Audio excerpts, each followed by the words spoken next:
हां, good afternoon. माझं नाव doctor Sanjay सुतार. ह्या पर्टिक्युलर व्हिडिओमध्ये आपण किंवा ह्या प्रॅक्टिकल सेशनमध्ये आपण AutoCAD सॉफ्टवेअर काय असतं, कसं असतं आणि मेनली त्याच्यात काय काय टूलबार असतात, हां, कुठल्या टूलबारचा काय पर्पज असतो, हे आपण बघणार आहे.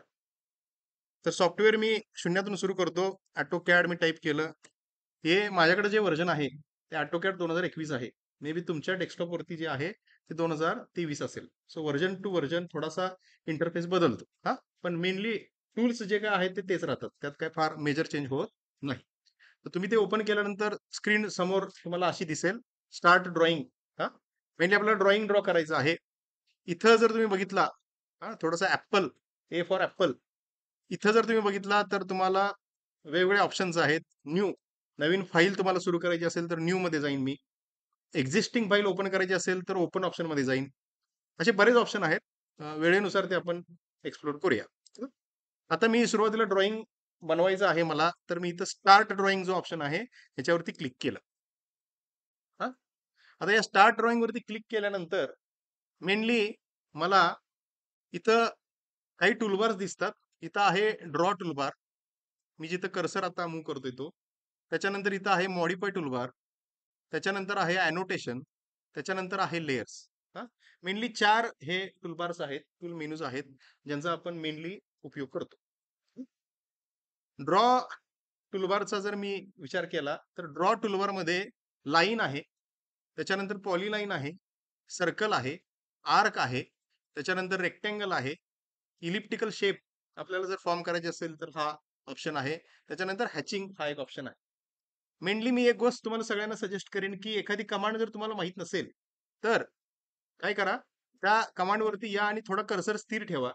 हां, ऑटोमॅटिक तुम्हाला काय आहे, ती कमांड का आहे, त्याचा अर्थ का आहे, ते सॉफ्टवेअर तुम्हाला सांगायचा प्रयत्न करतं. इथं जर तुम्ही बघितला लाईन, तर लाईनमध्ये मी जर कर्सर आणला आणि तिथं स्थिर ठेवला, तर 1, 2, 3 ग्रीन कलरमध्ये 1, 2, 3 मला दिसतं.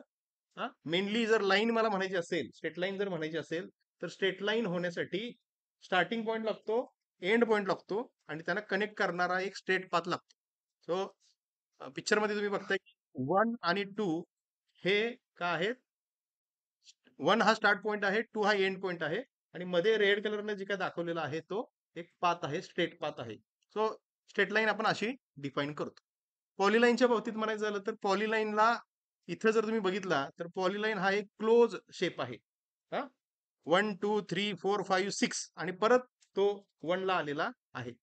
पॉलीलाईन हा तुम्ही शेप स्ट्रेट पाथमध्येच पाहिजे असं काही नाही. वेडा-वाकडा शेप सुद्धा आपण पॉलीलाईन कमांडचा यूज करून ड्रॉ करू शकतो. त्याच्यानंतर पुढं सर्कल. सर्कल आपल्याला बेसिक माहीत आहे.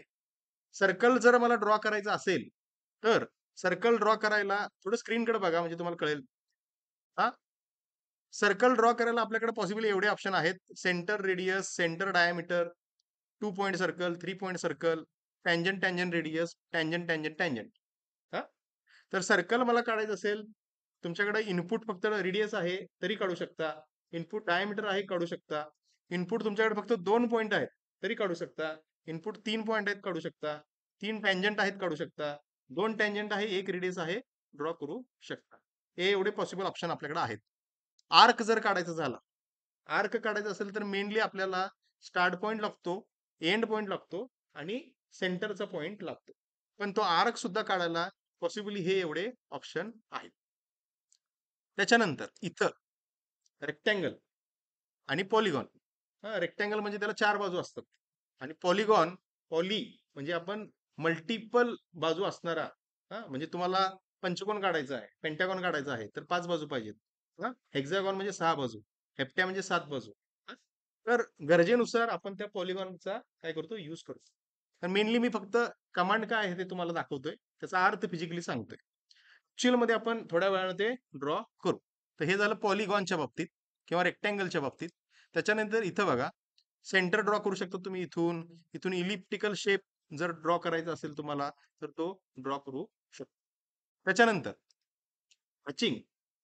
इथं जर तुम्ही बघितलं, हॅच म्हणजे पर्टिक्युलर एक सेक्शन आहे आणि त्या सेक्शनवरती ह्या अशा लाईन्स दाखवलेल्या आहेत, ज्या लाईन्स तिरक्या आहेत, स्लोपिंग डाउनवर्ड्स आहेत. हां, याचा अर्थ मध्ये आपण ज्यावेळी एखादा ऑब्जेक्ट काढू आणि त्याला कट करू, हा, त्यावेळी तुम्हाला चांगला कळेल. आता तुर्तास हॅचिंग म्हणजे काय असतं हे चित्रातून समजून घ्यायचा प्रयत्न करा. त्याच्यानंतर पुढं मॉडिफाय कमांड. सो मॉडिफाय याचा अर्थ बदल करणे, चांगला बदल करणे. तुम्ही अगोदर जे काही चित्र काढलेलं आहे त्या चित्रात तुम्हाला काहीतरी चेंज करायचं आहे, चांगला बदल करायचा आहे, तर तुमची झालेली चूक तुम्हाला दुरुस्त करायची आहे.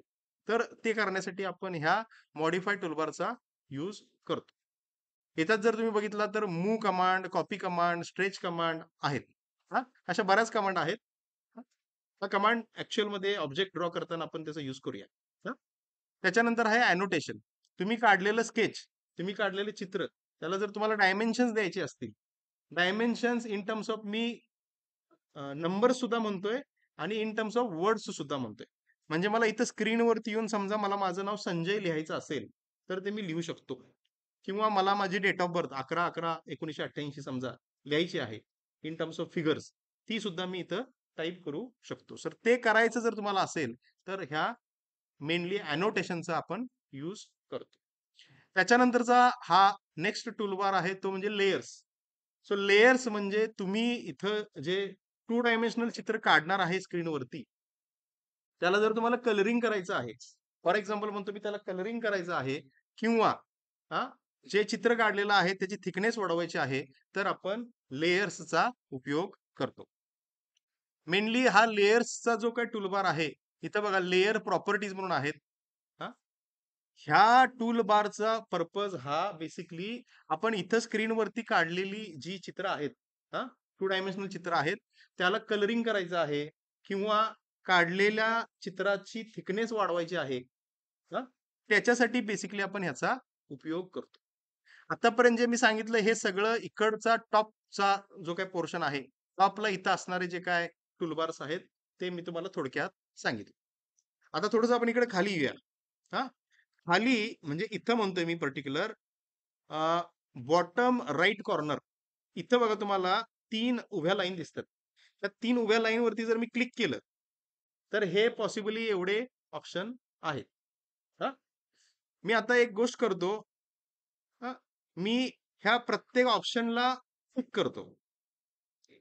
मी प्रत्येक ऑप्शनला टिक करत चाललोय. प्रत्येक ऑप्शनला टिक करत गेल्यानंतर तुम्हाला स्क्रीनवरती काय बदल जाणवतो? काय बदल जाणवतो का नाही जाणवत? आता बघा, मी या सगळ्याला काय केलेलं आहे, सगळे ऑप्शन जे काय आहेत, त्या सगळ्या ऑप्शनना मी इथं आता टिक केलेलं आहे. इथं येऊन मी क्लिक केलं. क्लिक केल्यानंतर मला हे एवढे पॉसिबल ऑप्शन दिसतात. सगळ्या ऑप्शनना मी आता चेक केलेलं आहे, टिक मार्क केलेलं आहे. आता जर मी प्रत्येक ऑप्शन मी आता अनचेक करतो. अनचेक करतो. अनचेक केला. अनचेक करत आलो तर स्क्रीनवरती काय फरक वाटतो? काय फरक वाटतो? काय फरक जाणवतो? तर तुम्हाला हाच फरक जाणवेल की इथं इथं ह्या इथला जो काही पोर्शन होता, ह्या पोर्शन मध्ये, बॉटमच्या पोर्शन मध्ये बरीच चित्र होती. ती चित्र काय होत आहेत, गायब होत आहेत. इथं जर मी त्यांना ऑन केलं, इथं बघा मी आता हे कोऑर्डिनेट जो आहे ह्याच्यावरती टिक केली, टिक केली तर इथं ते कोऑर्डिनेट दिसतात. आणि मेनली जर इथं तुम्ही कोऑर्डिनेट बघितला तर इथं 6607, 243 आणि 0 असं दिसतंय आपल्याला. हे म्हणजे ऍक्च्युली काय आहे, कोऑर्डिनेट सिस्टीम आहे. इथं कोऑर्डिनेट दिसतात तुम्हाला, इकडं आहे एक्स कोऑर्डिनेट आणि हा इकडं आहे वाय कोऑर्डिनेट. झेड कोऑर्डिनेट हा एक्झिस्ट नाहीये, म्हणून तो झेड कोऑर्डिनेट इथं का आहे, 0 आहे. मेनली काय दाखवतं बघा, मी आता इथं कर्सरवरती इथं जर मी, इथं माझा कर्सर आहे, तर पर्टिक्युलरली ह्या कर्सरची पोझिशन काय आता 1938, 1914 आणि 0. तोच आता कर्सर मी मूव्ह करून इकडं आणला आणि आता क्लिक केलं तर बघा लगेच आकडा तिथला बदलला. 4721, 1937 आणि 0. थर्ड कोऑर्डिनेट हा 0च आहे. का? आपण चित्र हे जे काय काढतोय आता, काढणार आहे ते 2 डायमेन्शनल आहे. त्यामुळे तिसरं डायमेन्शन हे 0 घेतलेलं आहे. हे झालं कोऑर्डिनेट सिस्टीमच्या बाबतीत. बघा मी जसा जसा कर्सर मूव्ह करतोय तसा तसा तिथले डिजिट्स काय होत आहेत, चेंज होत आहेत. हे झाली कोऑर्डिनेट सिस्टीम. कर्सर ह्या सिस्टीम मध्ये कुठं आहे हे समजण्यासाठी हे त्या कोऑर्डिनेट सिस्टीमचा तुम्हाला उपयोग होईल. त्याच्यानंतर पुढं मॉडेल स्पेस, मी आता याला मॉडेल स्पेसला क्लिक करतो. क्लिक केल्यानंतर इथं बघा आता मॉडेल आला, इथे मॉडेल लिहिलेला आला. तुम्ही इथं जसं त्याला टिक करत जाल तसं एक खालती ऑप्शन ऍड होत जाते. आता बघा, ह्या मॉडेलवरती मी क्लिक करतो, स्क्रीनवरती होणारा बदल तुम्हाला कळेल. मी आता मॉडेलवरती क्लिक केलं. ठीक आहे. सो मॉडेलवरती क्लिक केल्यानंतर हा इंटरफेस टोटली बदलला. हा, बऱ्याचदा असं होतं की आपलं गडबडीत त्या मॉडेलवरती क्लिक होतं आणि नंतर कळत नाही की बाबा मी ड्रॉइंग जे करत होतो ते कुठं गायब झालं. हा, घाबरायचं काही कारण नाही. परत तुम्हाला ते मॉडेल पाहिजे असेल तर परत इथं बघा, इथं मॉडेल लेआउट 1 आणि लेआउट 2 असं लिहिलेलं दिसतंय. इथं परत या आणि ह्या मॉडेलवरती क्लिक करा. परत जिथं होता तिथं या. ठीक आहे, काही चुकीचं झालेलं नाही. फक्त ह्या मॉडेलवरती क्लिक केल्यानंतर समोरची स्क्रीन बदलते. परत तिथंच यायला ह्या मॉडेलवरती मी क्लिक केलं. ठीक आहे. मॉडेल म्हणजे काय असतं आणि त्याचा अर्थ काय असतो हा वेळेनुसार हळूहळू आपण पुढं बघूया. Next, grid. मी इथं ग्रीड ऑप्शन ऍड करतो.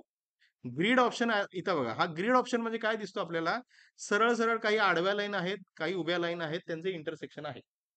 ठीक आहे.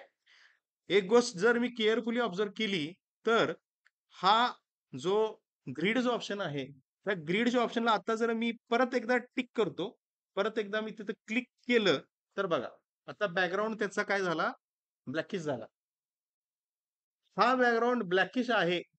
हा, ह्याचा अर्थ ती पर्टिक्युलर कमांड काय नाही आहे, ऍक्टिव्ह नाही आहे. तुम्हाला ते ऍक्टिव्ह करायचं असेल तर बॅकग्राऊंड हा थोडासा ब्ल्यूइश दिसला पाहिजे. हा, आणि आता ज्यावेळी मी याच्यावरती क्लिक करतोय म्हणजे आता हे इनॅक्टिव्ह झालं, स्क्रीनवरती काय फरक जाणवतोय, स्क्रीन ही टोटली क्लिअर झालेली आहे. मगाशी जे असे आडव्या उभ्या लाईन दिसत होत्या त्या लाईन आता दिसत नाहीयेत. परत तुम्हाला ते जे दिसायचे असतील तर तुम्हाला याच्यावरती परत क्लिक करावं लागेल. क्लिक केल्यानंतर बघा स्क्रीनवरती उभ्या आडव्या लाईन तुम्हाला परत दिसत आहेत. मेनली ह्या उभ्या आडव्या लाईन म्हणजे काय सांगितलं तुम्हाला मी, तुम्हाला एक रेफरन्स मिळतो, तुम्ही चित्र कुठं ड्रॉ करताय त्याच्यासाठी मेनली आपण त्याचा उपयोग करतो. नेक्स्ट पुढं स्नॅप मोड. हा, स्नॅप मोड मी ऑप्शन सुरू केलेला आहे इथं. आता ह्या स्नॅप मोड अतिशय इम्पॉर्टंट आहे. हा, ह्या स्नॅप मोडचा इथं बघा एक ॲरो दिसतोय. या ॲरोवरती मी आता क्लिक करतो. हा, ह्या ॲरोवरती क्लिक केल्यानंतर इथं स्नॅप सेटिंग म्हणून एक ऑप्शन दिसतो, त्याच्यावरती मी क्लिक केलं. हा, आता त्यावरती क्लिक केल्यानंतर इथं बघा स्नॅप ग्रीड. मी आत्ताच्या घडीला फक्त आणि फक्त आपल्याला गरजेचं काय आहे हेच सांगतोय.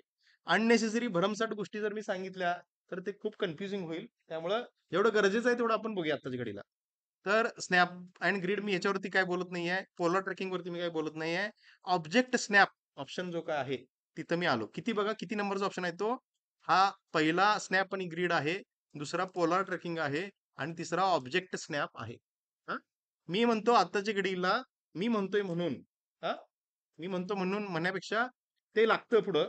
त्यामुळं आत्ताच्या घडीला इथं एखादा ऑप्शन तुमचा जर अनचेक असेल, असा अनचेक असेल तर त्याला काय करा, इथं या आणि सिलेक्ट ऑल म्हणा. ह्या सगळ्याला टिकमार्क असू दे, सगळ्याला टिकमार्क असू दे. याचा उपयोग काय होतो हे तुम्हाला ड्रॉइंग ज्यावेळी कराल त्यावेळी कळेल. ठीक आहे. त्यामुळं हे इथं सिलेक्ट ऑल करा, सगळ्याला टिकमार्क करा आणि मग काय म्हणा, ओके म्हणा. ठीक आहे. परत एकदा दाखवतो, कळालं नसेल तर. इथं बघा, त्यात पण ह्याला सुद्धा तेच लागू होतं. स्नॅप मोड तुम्हाला ऍक्टिव्ह करायचा असेल तर इथं बॅकग्राऊंड हा काय पाहिजेत, ब्ल्यूइश पाहिजेत. तुम्ही सगळं मगाशी मी जे काही सांगितलं ते सेटिंग केलंय, पण हा बॅकग्राऊंड जर ब्लॅक असेल तर त्याचा काहीही उपयोग नाही. तुमची ती पर्टिक्युलर स्नॅप मोड तुम्हाला ऍक्टिव्ह ठेवायचा असेल तर इथं हे ऍक्टिव्ह पाहिजेत, बॅकग्राऊंड ब्ल्यूइश पाहिजेत. हा, इथं मी आलो, इथं येऊन स्नॅप सेटिंग मध्ये आलो आणि स्नॅप सेटिंग मध्ये येऊन स्नॅप ग्रीड नाही, पोलार ट्रॅकिंग नाही, ऑब्जेक्ट स्नॅप मध्ये मी आलो आणि ऑब्जेक्ट स्नॅप मध्ये येऊन मी इथं सिलेक्ट ऑल केलं. सिलेक्ट ऑल वरती क्लिक केलं आणि मग ओके केलं. ठीक आहे. इन्शुअर करा तुम्हाला स्नॅप मोड ऑन पाहिजे असेल तर हा बॅकग्राऊंड ब्ल्यूइश आहे. ठीक आहे. नेक्स्ट, मेनली एक ऑब्झर्व केला ह्या स्नॅप सेटिंग मध्ये तर इथं end point, mid point, centre, geometric centre, node, quadrant, intersection, extension हे असे बरेच ऑप्शन आहेत. Perpendicular, parallel. ड्रॉइंग मध्ये याचा खूप उपयोग आहे. बेसिकली ह्या प्रत्येक टर्मचा अर्थ काय आहे हे आपल्याला माहित पाहिजे. त्याचं फिजिकल सिग्निफिकन्स काय आहे हे माहित पाहिजेत. तर ड्रॉइंग ड्रॉ करत असताना ते चांगल्या पद्धतीने होऊ शकतं. ओके केलं मी आता. पुढं नेक्स्ट ऑप्शन बघूया आपण. इन्फर कन्स्ट्रेंट ह्याच्या बाबतीत मी आता काय बोलत नाही, कारण ते फारसं गरजेचं नाही आहे. मी ऑर्थो मोडच्या बाबतीत बोलतो. ऑर्थो मोडला मी चेक करतो. इथं बघितला ऑर्थो मोड. ऑर्थो मोड म्हणजे तुम्हाला काय जाणवतं? ऑर्थो मोड म्हणजे सरळ सरळ एक दोन लाईन आहेत. हा, म्हणजे अशा एक दोन लाईन आहेत. इथून समजा मी अशी एक लाईन काढलेली आहे आणि दुसरी लाईन अशी आहे. हा, ही बघा, ही एक अशी व्हर्टिकल लाईन आहे आणि एक अशी हॉरिझॉन्टल लाईन आहे. आणि ह्या दोन्ही लाईन ह्या एकमेकाला काय आहेत? एक्झॅक्टली परपेंडिक्युलर आहेत. ही अशी कंडिशन जर तुम्हाला अचीव करायची असेल, एक्झॅक्टली लाईन एकमेकाला एक्झॅक्ट परपेंडिक्युलर तुम्हाला जिथं काढायच्या आहेत, तिथं हा ऑर्थो मोड काय पाहिजेत? नेहमी ऑन पाहिजेत. ऑन म्हणजे आतापर्यंत मला वाटतं तुमच्या लक्षात राहिलं असेल, ऑन म्हणजे बॅकग्राऊंड ब्ल्यू पाहिजेत. ऑर्थो मोड तुम्ही सुरू केलाय, पण हा बॅकग्राऊंड जर ब्लॅक असेल तर त्याचा काहीही उपयोग नाही. समजते? नेक्स्ट इथं गरजेचं जेवढं आहे तेवढंच मी बोलतोय. Coordinate, model space, grid, snap mode, infer constraint, dynamic इनपुटच्या बाबतीत नंतर बोलूया. ऑर्थो मोडच्या बाबतीत नंतर बोलूया. ऑब्जेक्ट स्नॅप ट्रॅकिंग इथं सुद्धा आहे बघा तो ऑप्शन, ऑब्जेक्ट स्नॅप ट्रॅकिंग. इथं मी चेक करतो. चेक केल्यानंतर इथं या हा ऑप्शन, ह्याच्यावरती मी राईट क्लिक करतो. Open snap track setting. मगाशी जे तुम्हाला मी दाखवलं तोच ऑप्शन इथं ओपन होतो. दोन्ही पद्धतीने तुम्ही ओपन करू शकता. हा, इथं बघा, इथं आल्यानंतर इथं क्लिक केलं आणि क्लिक करून इथं ऑप्शन आहे हा ऑब्जेक्ट स्नॅप ट्रॅकिंग. तर मी तुम्हाला सजेस्ट करेन की आत्ताच्या घडीला तुम्ही जस्ट इनिशिएट केलेलं आहे ऑटोकॅड शिकायला, तर ह्या ऑब्जेक्ट स्नॅप ट्रॅपिंग पर्यंतचे जे ऑप्शन आहेत तेच तेवढे काय ठेवा, ऍक्टिव्ह ठेवा. बाकीचे हे खालचे जे काय आहेत त्यांना ऍक्टिव्ह ठेवू नका, कारण ते आत्ताच्या घडीला आपल्याला काही गरजेचे नाहीये. समजते? तर हे सांगितलं मी. हे इथला जो कस्टमायझेशन ऑप्शन आहे, तुम्हाला एखादा टूलबारचं नाव माहित नाहीये, हा माहित करून घ्यायचं असेल तर थोडा कर्सर तुम्हाला त्याच्यावरती स्थिर ठेवावा लागेल. तर मग आता मी तो कर्सर थोडा स्थिर ठेवला त्याच्यावरती. तर कस्टमायझेशन, कस्टमायझेशन म्हणजे तुम्हाला कसं पाहिजे, तुम्हाला कशी अरेंजमेंट करायची आहे, तुमच्या सोयीनुसार तुम्ही गोष्टी सेटिंग करू शकता. ठीक आहे? तर हे मी इथले टूलबार्स जे काय आहेत त्याच्या बाबतीत सांगितलं आणि हे इथं कस्टमायझेशन म्हणजे नेमकं काय असतं त्याच्या बाबतीत सांगितलं. आता थोडंसं अजून इकडं आपण मध्ये येऊया. मध्ये आल्यानंतर बघा इथं तुम्हाला एक दिसतं, इथं काय दिसतं? Type a command. हा जो का आहे ही कमांड विंडो आहे. इथं आपल्याला कमांड्स टाइप कराव्या लागतात. कुठल्या कमांड्स असतात, काय असतात ते बघूया, हळूहळू बघूया. पण बऱ्याचदा काय होतं, की आपण इतकी गडबड असते आपल्याला, की गडबडीत आपण बघतच नाही पुढं काय आहे. समोर क्रॉसमार्क असतो, ह्याला आपण क्लिक करतो, समोर काय ते बघतच नाही, येस करतो. हा, तर आता बघा ती खाली इथं जी कमांड लाईन दिसत होती, ती कमांड लाईन गायब झाली. ती परत कशी आणायची हे आपल्याला माहित पाहिजे. एखादी गोष्ट स्क्रीनवरती दिसणारी अचानक गायब आपल्याकडून झाली. सॉफ्टवेअर कधी चूक करत नाही, चूक आपण करतो. हा, त्यामुळं झालेली चूक करेक्ट कशी करायची हे इथं समजून घ्यायचं असेल तर बेसिकली काही ऑप्शन आहेत. त्यातला पहिला ऑप्शन सांगतोय तुम्हाला मी. इथं या, इथं येऊन, इथं येऊन, इथं या ए मध्ये, हे ए फॉर ऍपल जे दिसतं तुम्हाला इथं ऍपल कलरचं, इथं या आणि इथं येऊन ऑप्शन्स आहे, या ऑप्शन्स वरती या. ऑप्शन्स वरती मी क्लिक केलं. ऑप्शन्स वरती क्लिक करून इथं प्रोफाईल्स म्हणून ऑप्शन आहे. बाकी कुठल्याही सेटिंगला काहीही हात लावायची गरज नाही. हा, इथं हे प्रोफाईल जो आहे त्या प्रोफाईल वरती आलो आणि प्रोफाईल मध्ये येऊन इथं रिसेट म्हणून ऑप्शन आहे. त्या रिसेटच्या ऑप्शन वरती मी काय केलं? क्लिक केलं. पुढे ते येस का नो म्हणून विचारतंय. येस म्हणा. येस म्हणून मी आता याला काय करतो? ओके करतो. हे जर तुम्ही केलं तर बेसिकली काय होतं, सॉफ्टवेअर सुरुवातीला त्याच्या ज्या इनबिल्ट पोझिशन होत्या, म्हणजे जसं आपण मोबाईल रिसेट करतो, रिस्टोर फॅक्टरी सेटिंग करतो, तसं सॉफ्टवेअर सुद्धा काय होतं? रिस्टोर होतं. आय होप समजलं असेल तुम्हाला. परत एकदा करून दाखवतो.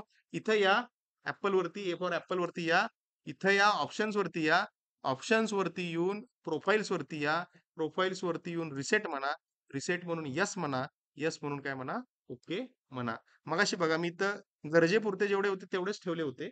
पण by default inbuilt me reset केल्यानंतर हे बाकीचे ऑप्शन ऑटोमॅटिक आले.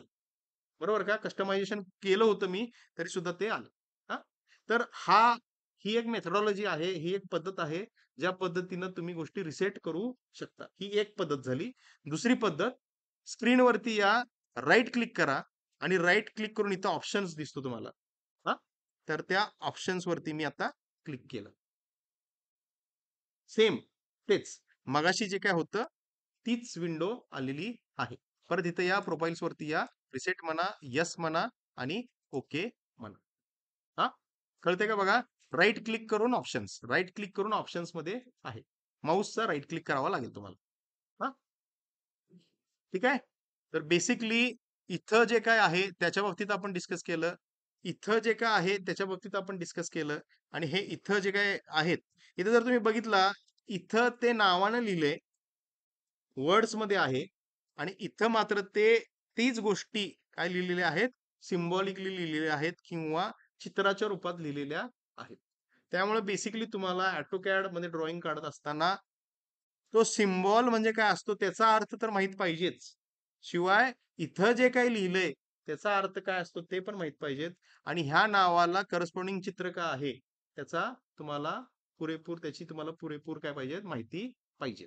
प्रत्येक वेळी फक्त आपण नावानं सर्च करू शकत नाही किंवा प्रत्येक वेळी आपण फक्त चित्रानं त्या सिम्बॉलनं सर्च करू शकत नाही. दोन्हीचं कोरिलेशन आपल्याला माहित पाहिजे. समजतंय? याच्यानंतर सगळ्यात महत्वाचं, ड्रॉइंग आपण ड्रॉ करत असताना, इथं कुठेही आपण युनिट्स दिलेले नाहीत. युनिट्स म्हणतो आपण. युनिट्स म्हणजे सेंटीमीटर असेल, मिलीमीटर असेल, किलोमीटर असेल. ही युनिट्स इथं कुठेही आपण आतापर्यंत बघितलेली नाहीत. तर युनिट्स सगळ्यात महत्वाचं सेटिंग आपल्याला करावं लागतं ड्रॉइंग ड्रॉ करायच्या अगोदर. आणि एक बेसिक गोष्ट लक्षात ठेवा, इंजिनिअरिंग ड्रॉइंग ही ज्यावेळी तुम्ही शीट वरती ड्रॉ करता किंवा ऑटोकॅड मध्ये ड्रॉ करता त्यावेळी एक बेसिक नोट तुम्हाला नेहमी दिसेल, all dimensions are in millimetre.